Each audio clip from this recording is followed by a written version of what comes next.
Hang on a minute, I know you, don't I? It's Eric. That's right, that's Eric. Eric, yeah, Eric.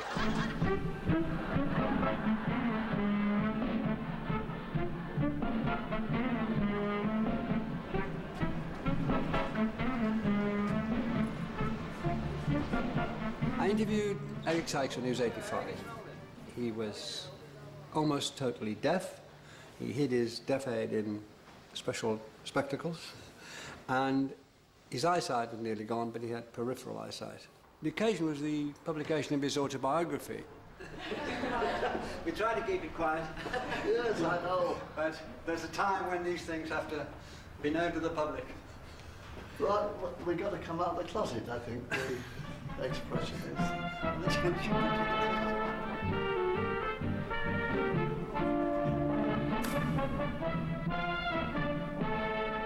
Why did you decide to write your biography now? Or why did you decide to write your autobiography now? You've asked me that before, haven't you? No. Yeah, oh, I see. Would you ask it me again, then? No, just... I don't know how far I'm going to survive in this interview. The best thing is just ask you to keep talking, because it's... No, well, I'll tell you why. Right. Now, can I ask this as in a serious manner, Yeah. Mr. Sykes? Right. What made you want to write your biography at this particular stage in your life? Actually, I didn't want to. I've always kept my life private. So, unfortunately, Spike Milligan, my old mate, he died. And when he died, about 2 or 3 months after he was dead, there was an article in the Mail, and it was Spike Milligan's life from his biographer, and a name that Spike had never met. And Norma, who's my manager as well, said, Spike had never met this man. And there was a whole page full of scurrilous talk about the dark side. I mean, we've all got a side of our life that we don't wish to be made public. That's present company excluded. Thank you. That was quick. And when Spike died, he got it, and they did this page, the scurrilous thing. And Norma said to me, she said, do you want that to happen to you? I said, no way. She said, then you better write your autobiography. It made me realise that not all comedians are have to be dour outside their comedy. A lot of them are. A lot of them are rather depressive, rather quiet, and so on. But Sykes just had that in him that was funny. And when he walked onto a television screen, you lit up by this Eric Sykes and his identical twin, Hattie Jacques. And of course, writing for the Goons was like being anointed into a Valhalla when you were my age, because the Goons were imitated. We could all imitate the Goons badly. We all tried to be Goons and failed. It was one of those stellar shows. Later on, Monty Python was another of those sort of shows. So it was a lovely encounter with him. What made you laugh when you were a boy, when you were young? My father. And... Was he a funny man? No, he had a turn of wit. You know, he used to make his cronies laugh when they used to come in, and I used to be upstairs, sitting on the top step of the thing, shivering, but listening to all the laughter. I couldn't hear the jokes, but I thought, I wish I could get laughs like that. Anyway, Laurel and Hardy, they were the first people to make me laugh. And then later on in life, like Tommy Cooper, Jacques seemed so vulnerable and so cuddly. And just to see them walking down the street with that music, they you know, and they'd walk jauntily down the street, and you knew that they were heading for disaster. And that's what I liked about them. They were always, it was always sunny, and if they got into any trouble, they were useless. I wish that they'd done something more for those two. I think that the whole thing was pushed off onto Chaplin, which he wasn't one of my favorites. Why were you not so keen on Chaplin, Eric? Well, for a start, what made him funny in a lot of cases was the fact that it was all undercranked, because that was the film. So if he sat down in a chair and crossed his legs, that was funny, because of the speed at which it all done. And if a big fat fellow, always a big bully against him, big, enormous man. And if he was bending down, Chaplin would go up there and kick him up the backside, and because it's undercranked, it's funny. But if you do that at normal speed, He's absolutely no funny at all. Well, that's it. But Tommy, he wasn't fun. Tommy Cooper's favourite either, nor Peter Sellers. Funny enough, my friends all of the same opinion. Eric Sykes was still in the army at the end of World War II when he auditioned for an entertainment group run by Bill Fraser, who later became an actor. Sykes' first comedy turn was to try and act the role of a drunk. A lovely man called Vic Gordon, he was called Gordon Horswell then, but Gordon Horswell, he was about 35, so to me he's a very old man. And he kept, no, Eric, dude, and he's a wonderful drunk. And he kept giving me tips. Like, I couldn't. So after a few rehearsals, Bill said, I'm sorry, Eric. He said, but I'm going to have to hand this part to Vic, to Gordon here. I said, that's okay, Bill. It's been a pleasure. I've enjoyed it. No, I'm fine. So I pick up my little bag up and I get the door. And when I get the door to go, I came back and said, by the way, Bill, I think I should also remark that I was also a member of a 4-part harmony team. I said, what is your what harmony team? And the first thing that sprung to mind was the 4 Aces. It was just a spontaneous, I could have said the Mills Brothers, except that I'd had to black up, you see. But I said, the 4 Aces. He said, you were in the 4 Aces? I said, yes. He said, do you think we could get another 3 out of this lot? I said, yeah, I would think so, yeah. Right, so bag down, I'm in again. Now, Gordon Oswald comes up to me and he said, you be, he said. I said, what's the matter? He said, I was in the 4 Aces. And he was a member of the 4 Aces. So I said, well, do you think we could get another 2 Aces? Yeah. So that's how that turned up. A miracle or not. And after that, I went to Army Welfare Services.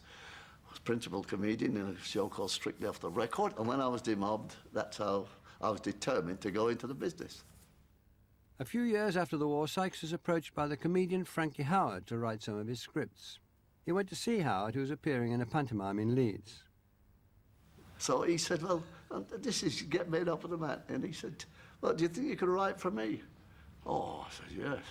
So he said, I've got some foolscap here. So he went on, and by the interval, I'd written his first act. Now, I never, ever gave it to anybody, my scripts, because they wouldn't understand it. And my script, like, good evening, ... How are you, ... Smile, missus. No, just smile. Just show your teeth, ... No, just show them, don't hand them round. You know, that sort of thing. And I read it to him, and the first one was always taking, he was a messenger boy, and he had to take 2 elephants to Crewe. 2 elephants? 2 elephants! So I got a $5 for it, which was lovely. How do you think you came up with that instant Frankie Howerd monologue? You hadn't written anything. I'd never written anything before, but I listened to him all the time. That's why I say I never write jokes, because once you've written one, everybody's using it. So, and Frank was the only person who used situation. So he could say, like, now, listen. I mean, things. And he said, I felt such a fool.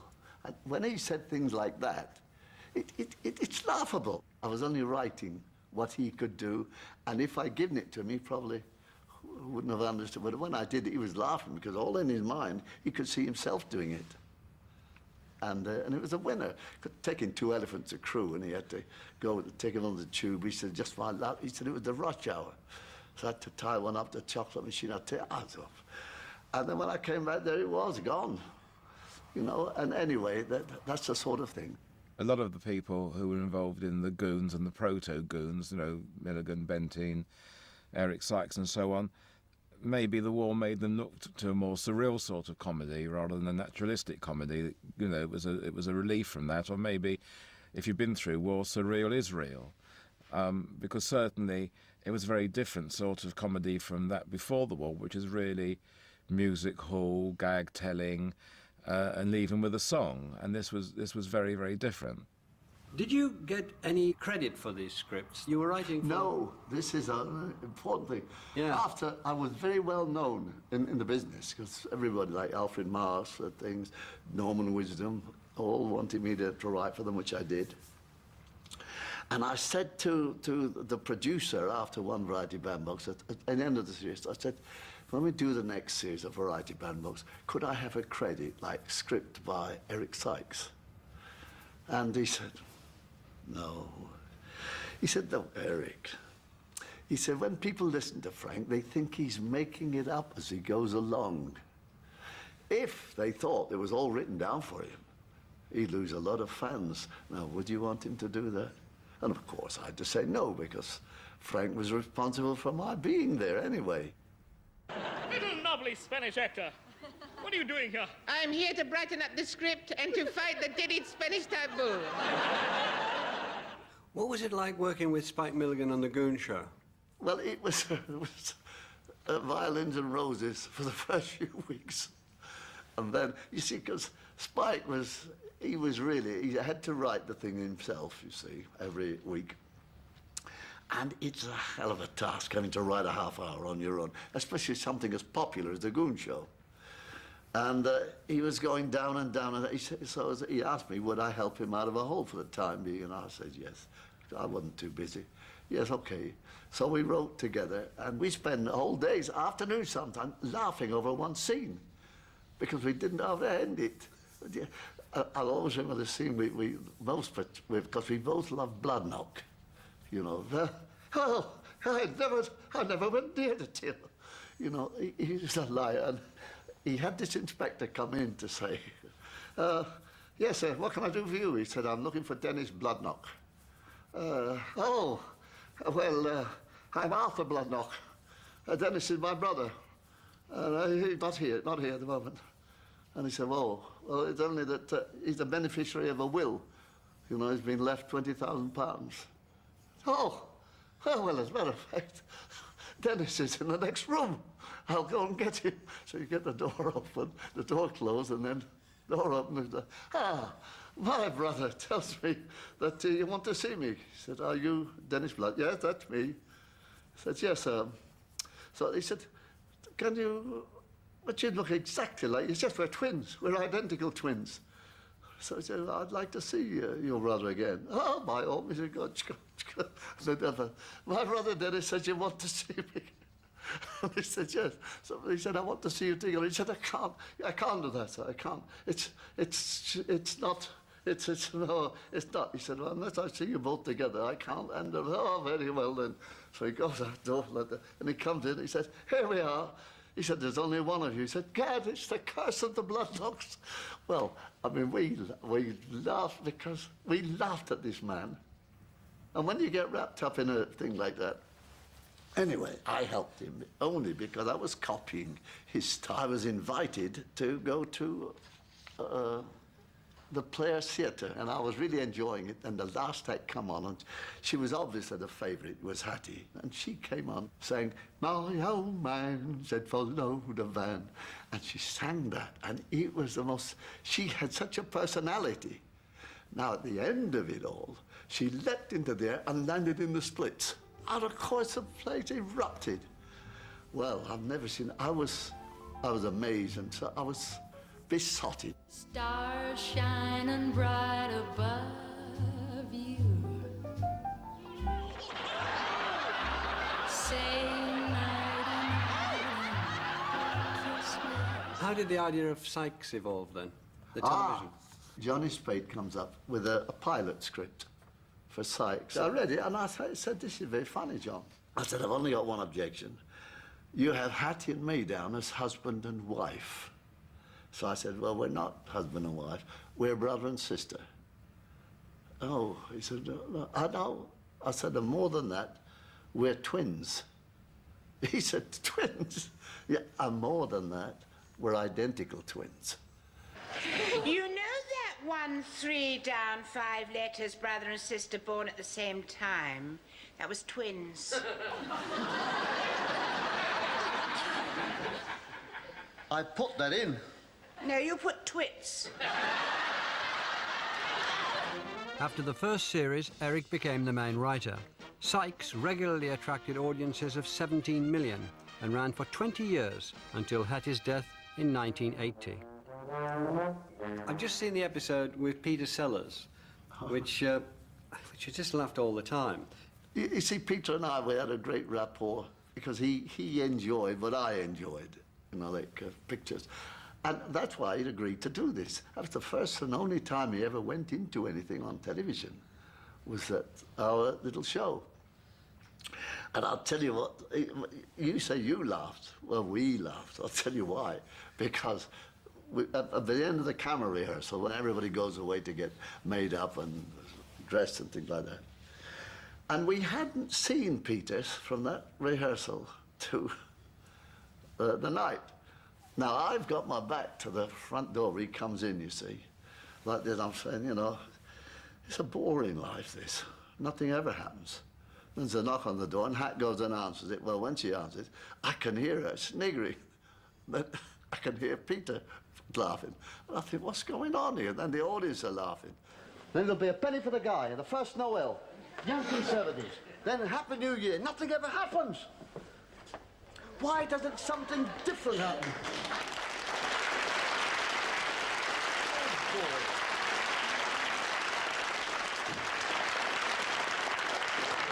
Boredom. Nothing ever happens in this place.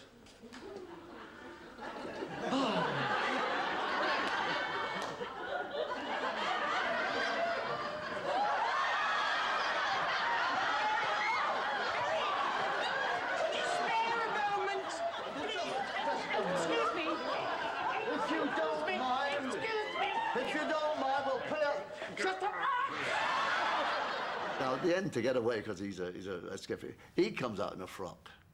And he pretends to be a lady in order to try to get away. And the way I played it was like comic music halls, circa 1890. It was really, I can't bear to think about it. But that proved to me what a master of his craft Peter was. The way he played that lady was a lady. Hello, sailor.